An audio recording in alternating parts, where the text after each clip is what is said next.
रस्ता, सागरमल मोदी प्राथमिक शिक्षण मंदिर, प्रेरणा अभ्यासिका, सार्वजनिक वाचनालय, अनेक बँका, जवळपास इथे 4000 विद्यार्थी आणि पालकांची रोज ये-जा असते। अशा या रहदारीच्या रस्त्यावर स्मार्ट सिटीने हे जे खड्डे खोदून ठेवले ते अजूनही दुरुस्त होत नाही। किंबहुना आता या खाजगी जिमखान्याचं, नाशिक जिमखान्याचं काम चालू आहे आणि त्या कामासाठी त्यांच्या प्लॅनमध्ये असलेला डीपी आज हा डीपी महानगरपालिकेच्या जागेमध्ये बसवलेला आपण बघतो आहे।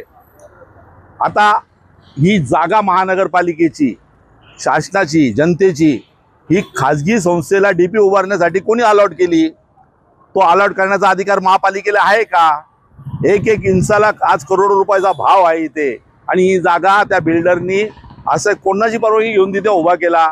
ऑलरेडी असलेल्या डीपी आणि वायरी या अंडरग्राऊंड करायच्या असताना तिथे नवीन तुम्ही खाजगी विकासकाच्या या डीपी या रस्त्यावर उभा करण्याचा गुन्हा का करता आहात? तर हा प्रश्न जनतेला पडतो आहे आणि यासाठी हे पहा रस्ता फोडलेला आहे।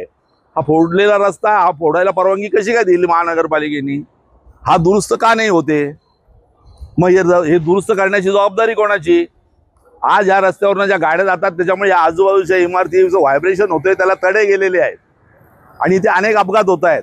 लहान मुलं, पालक इथे स्कूटरवरनं ये-जा करतात, त्यांना अपघातांना सामोरं जावं लागतंय, दवाखान्याची पायरी चढावी लागती आहे आणि अतिशय आबालवृद्ध सुद्धा या रस्त्यावर जातात बँकेच्या निमित्तानं, याच्या निमित्तानं। आणि या अपघाताला कारणीभूत महानगरपालिका आहे, कारण महानगरपालिका अशा पद्धतीच्या चुकीच्या कामांना कुठेतरी दुर्लक्ष करते, त्यांना शास्ती करत नाही, किंबहुना त्यांना परवानगी देते। ही वाईट गोष्ट आहे। हा डीपी जो इथे आहे हा खाजगी विकासकाचा, हा या शहराच्या अनेक ठिकाणी आहे, अनेक सोसायट्यांचा, अनेक कमर्शियल कॉम्प्लेक्सचा, अनेक मॉल्सचे हे डीपी त्यांच्या प्लॅनमध्ये त्यांच्या जागेत असतात आणि त्यांच्या जागेतच असले पाहिजे। किंबहुना महानगरपालिकेच्या जागेमध्ये संगनमताने MSCB, महानगरपालिका आणि खाजगी विकासक, ठेकेदार असे मिळून हे अशा पद्धतीचा भ्रष्टाचार या शहरामध्ये चाललेला आहे आणि या शहराच्या रहदारीला, यातायातीला हे जबाबदार हे जे व्हाईट कॉलर गुन्हेगार आहेत, या गुन्हेगारांना कुठेतरी पायबंद बसला पाहिजे आणि याची चौकशी होऊन हे ताबडतोबीने हटवले गेले पाहिजे, काढले गेले पाहिजे।